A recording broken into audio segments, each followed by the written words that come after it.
sur. Un día como hoy, hace 5 años, partía Pino Solanas, cineasta y político. Ayer fue el aniversario de la partida de Leonardo Fabio, que tiene un vínculo en común con el gran Pino Solanas. Los dos fueron cineastas extraordinarios, los dos fueron peronistas, cada uno a su modo. Una de las últimas participaciones públicas de Pino Solanas en el Senado de la Nación. ¿Se acuerdan? En el debate por la ley del aborto, antes de que pudiera ser aprobada, cuando no fue aprobada, eso ocurrió el 9 de agosto del año 2018. Esto decía entonces Pino Solanas. Ahí está esa fabulosa y gloriosa juventud en las calles de Buenos Aires. Esta oleada verde de chicas que está expresando una marcha que lleva años de las mujeres, nada menos que por el reconocimiento igualitario de sus derechos. No solo el derecho a la vida de las mujeres, el derecho a poder decidir sobre su cuerpo. ¿Y por qué no? ¿Por qué tenemos miedo a decir que el derecho a gozar de la vida y a gozar de su cuerpo? El tema central de este debate, que no es teórico, puede serlo, ¿no? Puede serlo. Pero mientras nosotros discutimos, y podemos discutir años, sobre la validez de una interpretación de la Constitución Nacional o de las distintas normas, hay miles de mujeres que no tienen otra opción que el aborto clandestino.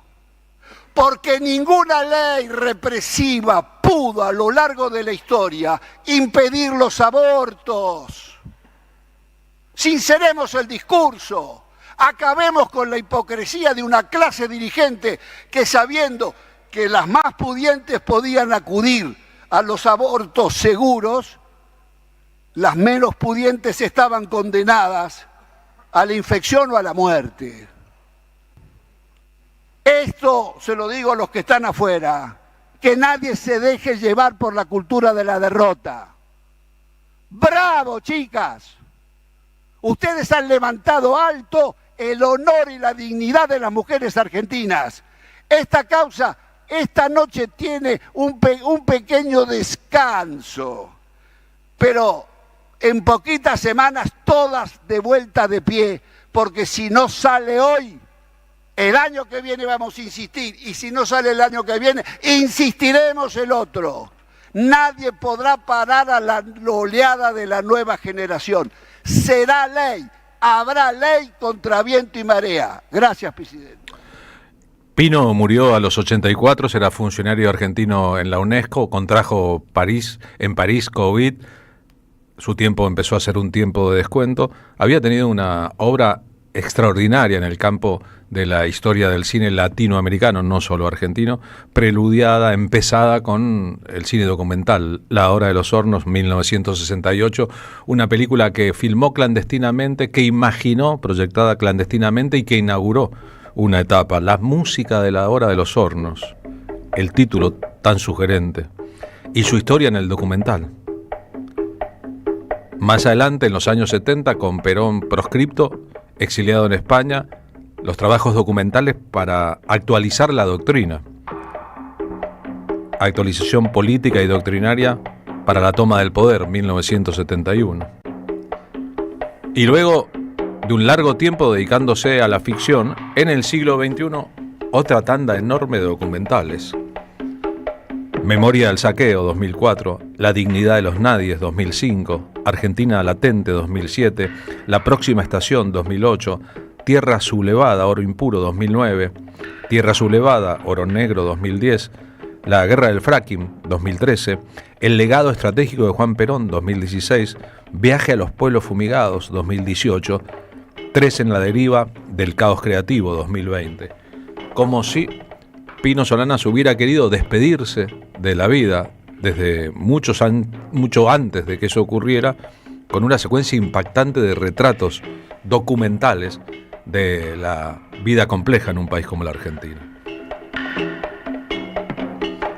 Después las obras de ficción, Los hijos de fierro en los 70, El exilio de Gardel y Sur en los 80, tras volver de su propio exilio, El viaje, 1992, pleno menemismo, La nube, 1998, y una película que le quedó inconclusa, Afrodita, el sabor del amor.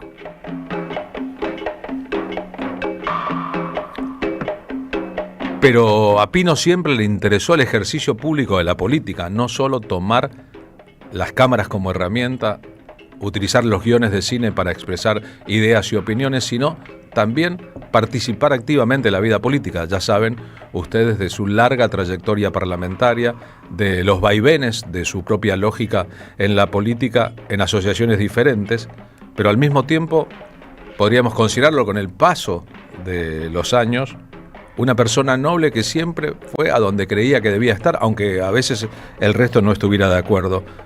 ¿Recuerdan cuando en el principio de los años del poderío de Carlos Saúl I de Anillaco, cuando Pino Solanas, que había trabajado dentro de los límites del peronismo de entonces, en los años 80, empezó a decir lo que le parecía y terminó baleado por una patota? Esto decía él después de los balazos cuando estaba en 1991 en un hospital. La portada de Clarín: anoche en Vicente López balearon en las piernas al cineasta Pino Solanas.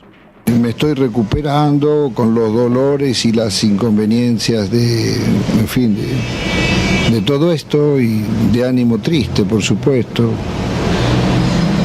Triste por el país, por todo a lo que nos retrotrae este hecho de violencia de vuelta. Bueno, pero estoy rodeado, lo que me alegra es que estoy rodeado de mucha solidaridad y mucho apoyo recibido de la gente, no solo de la cultura, sino apoyo espontáneo de la gente, que esto es magnífico.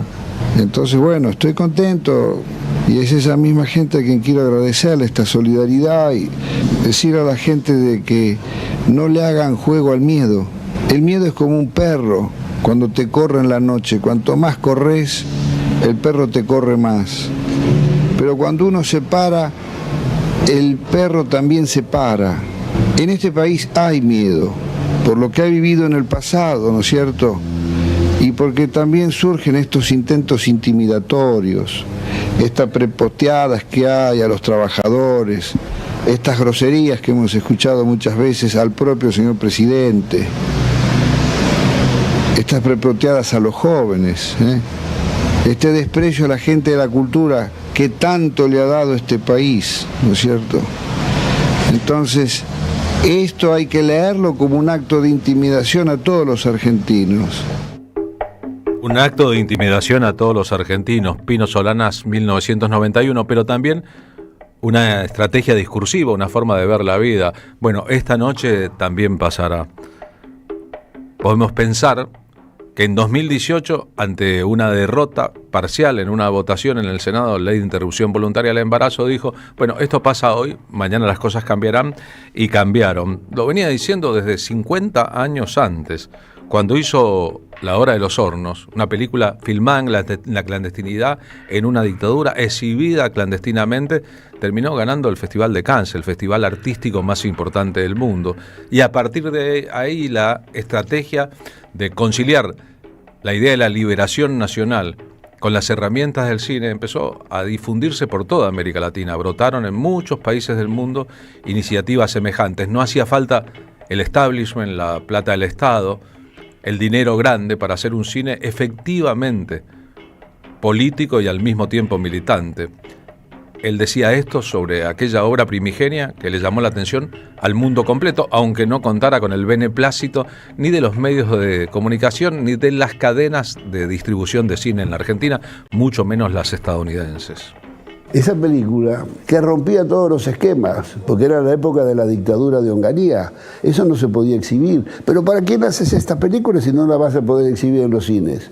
Pero teníamos una experiencia previa, que era proyectar películas prohibidas en los barrios, en casas particulares o salones. Como todo estaba prohibido, se llenaba. Y lo más interesante, que era proyección 16 milímetros, que cada 45 o 50 minutos el rollo se acababa y tenías que prender la luz para cambiarlo. Y esos 3 o 4 minutos eran fatales porque el público, los asistentes, comenzaban a conversar de lo que habían hablado, pero lo giraban a la realidad que estaban viviendo. Y ahí nace la concepción del cine acto. La Hora de los Hornos está concebida en varias partes. La primera como película de agitación para cualquier público, pero la segunda y tercera parte está dividida en trozos de 45 o 50 minutos, porque eran para el debate. Proyectábamos al sujeto de la historia, le proyectábamos su experiencia y lo provocábamos para que la discutiera. Esa es La Hora de los Hornos. De la banda de sonido del exilio de Gardel, hay que decir que luego de su propio exilio, con el retorno a la democracia, con todos los aires nuevos que flotaban durante el alfonsinismo, Pino Solana hizo 2 películas artísticas de autor de ficción, Sur primero, y después El exilio de Gardel, completamente novedosas. A los que miren en streaming y recuerden, por ejemplo, la estética de Solanas entonces, muy llamativa. La incorporación del tango y la danza como elementos importantes. El modo en que pasaba el limpio, el resumen del pasado y se abría al futuro, los protagonistas de sus películas. El amor, la sexualidad, la arquitectura de las grandes ciudades, la proyección de nuevas figuras. Un estilo renovado y que también hizo escuela.